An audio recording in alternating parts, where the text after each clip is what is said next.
Hello everyone, welcome back to my channel. So ಇದು ಪಾಪು ಹುಟ್ಟಿ 11 ದಿವಸ ಆಗಿತ್ತು. ಸೊ ಸೂತ್ಕತ್ ತಗೋತಾರೆ ನಮ್ಮ ಕಡೆ 11 ದಿವಸಕ್ಕೆ. ಈ ಥರ ಸೊಪ್ಪೆಲ್ಲ ಹಾಕಿ ಸ್ನಾನ ಮಾಡಿಸ್ತಾರೆ ನನಗೆ. ಚೋಡಂಗಿ ಸೊಪ್ಪು, ನಿಂಬೆಹಣ್ಣು ಸೊಪ್ಪು, ಇದು ಬಂದು ನೀಲಗಿರಿ ಸೊಪ್ಪು, ಆಮೇಲೆ ಬೇವಿನ ಸೊಪ್ಪು. ಸೊ ನೆಕ್ಸ್ಟ್ ಪೂಜಾರಿನ ಕರೆಸಿ ನಾವು ಸಿಂಪಲಾಗಿ ಮನೇಲೇ ಮನೆ ಮಟ್ಟಿಗೆ ಮಾತ್ರ ಸೂತ್ಕ ತೊಗೊತೀವಿ. ಸೊ ಇದೆಲ್ಲ ಸಿಂಪಲ್ಲಾಗಿ ಮನೇಲೇ ಮಾಡಿದ್ದೀವಿ. ನೆಕ್ಸ್ಟು ದೇವ್ರ ಹಿಡಿ ಅಂತ ಹೇಳ್ತಾರೆ. ಸೊ ನಾನೇನು ಮಾಡಿದೆ, ದೇವ್ರ ಹೆಸರು ಅಂತ ಅಂದ್ಬಿಟ್ಟು ರಾಘವೇಂದ್ರ ಅಂತ ಇಟ್ಟಿದ್ದೀನಿ. ರಾಘವೇಂದ್ರ ಅಂತ ಯಾಕೆ ಇಟ್ಟಿದ್ದೀನಿ ಅಂತಂದರೆ, ನಮ್ಮ ಯಜಮಾನರು ಹರಿಸ್ಕೊಂಡಿದ್ರು ರಾಘವೇಂದ್ರ ಸ್ವಾಮಿಗೆ. ಆ್ಯಂಡ್ ನಾನು ಹೊಟ್ಟೆಲಿ ಪಾಪು ಇರೋವಾಗ ಅಂದ್ಕೊಂಡಿದ್ದೆ ನಾನು ಹೆಸರಿಡ್ತೀನಿ, ಇದೇ ಹೆಸರಿಡ್ತೀನಿ ಅಂತ ಅಂದ್ಬಿಟ್ಟು. ಸೊ ನಾನು ಅಂದ್ಕೊಂಡಿರೋ ಥರನೇ ಮಗು ಆಯಿತು. ನಾವು ಅಂದ್ಕೊಂಡಿರೋ ಥರ, ನಾನು ನಮ್ಮ ಯಜಮಾನರು ಅಂದ್ಕೊಂಡಿರೋ ಥರ ಮಗು ಆಗಿದ್ದಕ್ಕೆ ನಾನು ರಾಘವೇಂದ್ರ ಅಂತ ಹೆಸರಿಟ್ಟಿದ್ದೀನಿ. ಸೊ ಇದು ನಮ್ಮ ಯಜಮಾನರು, ತಂಗಿ ಮತ್ತು ಅವ್ರ ಹಸ್ಬೆಂಡು ಕೂತ್ಕೊಂಡು ಶಾಸ್ತ್ರ ಮಾಡ್ತಾಯಿದ್ದಾರೆ. ನನ್ನ ಮಗಳು ಕೂತಿದ್ದಾಳೆ ಪಕ್ಕದಲ್ಲಿ. ಸೊ ರಾಘವೇಂದ್ರ ಅಂತ ದೇವ್ರ ಹೆಸರು ಇಟ್ಟಿದ್ದೀನಿ.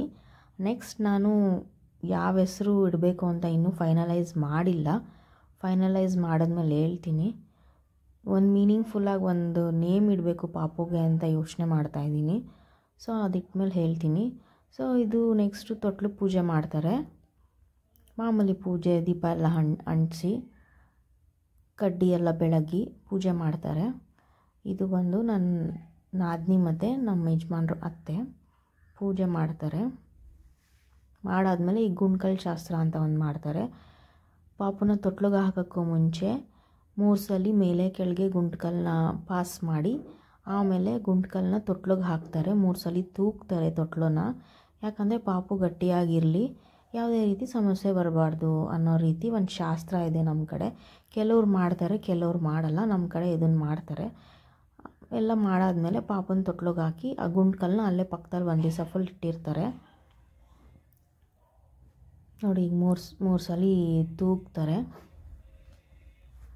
ಸೊ ನೆಕ್ಸ್ಟು ಪಾಪನ ತೊಟ್ಲಿಗೆ ಹಾಕ್ತಾರೆ. ಆ್ಯಂಡ್ ಎಲ್ಲರಿಗೂ ಅರಿಶಿನ ಕುಂಕುಮ ಎಲ್ಲ ಕೊಟ್ಟು ಸ್ವೀಟ್ಸ್ ಕೊಡ್ತಾರೆ. ಆ್ಯಂಡ್ ನೆಕ್ಸ್ಟ್ ನನಗೆ ನನ್ನ ನಾದಿನಿ ಮಡ್ಲು ತುಂಬ್ತಾರೆ. ಅದು ಒಂದು ಶಾಸ್ತ್ರ ಇದೆ.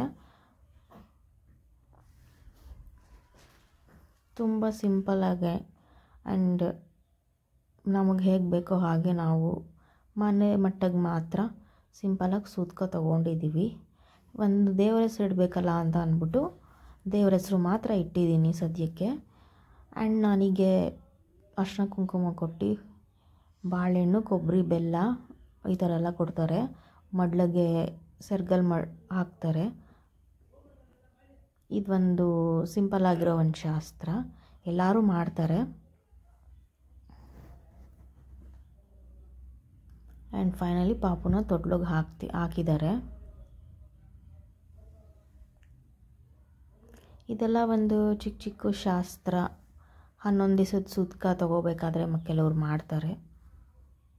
ನಾವು ಸಿಂಪಲ್ಲಾಗಿ ಹೇಗೆ ಬೇಕೋ ಹಾಗೆ ನಮಗೆ ಪೂಜಾರಿನ ಕರೆಸಿ ಮಾಡಿದ್ದೀವಿ.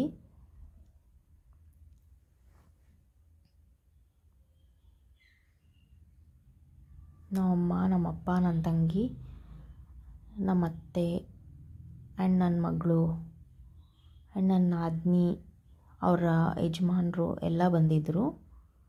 ಸೊ ಸಿಂಪಲ್ಲಾಗಿ ನಾವು ಮನೆ ಮಟ್ಟಿಗೆ ಮಾಡ್ಕೊಂಡಿದ್ದೀವಿ.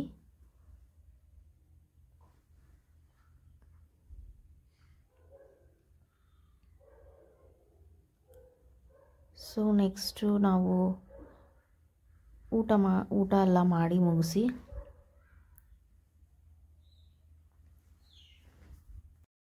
ಸಿಂಪಲಾಗಿ ಒಂದು ಸ್ವೀಟ್ ಮಾಡಿದ್ವಿ ಅಷ್ಟೇ. ಸೊ ಇದು ಇದು ಸೂತ್ಕದ್ದು ತೊಗೊಂಡಿದ್ದು ವ್ಲಾಗ್ ಆಗಿತ್ತು. Okay friends, thank you for watching.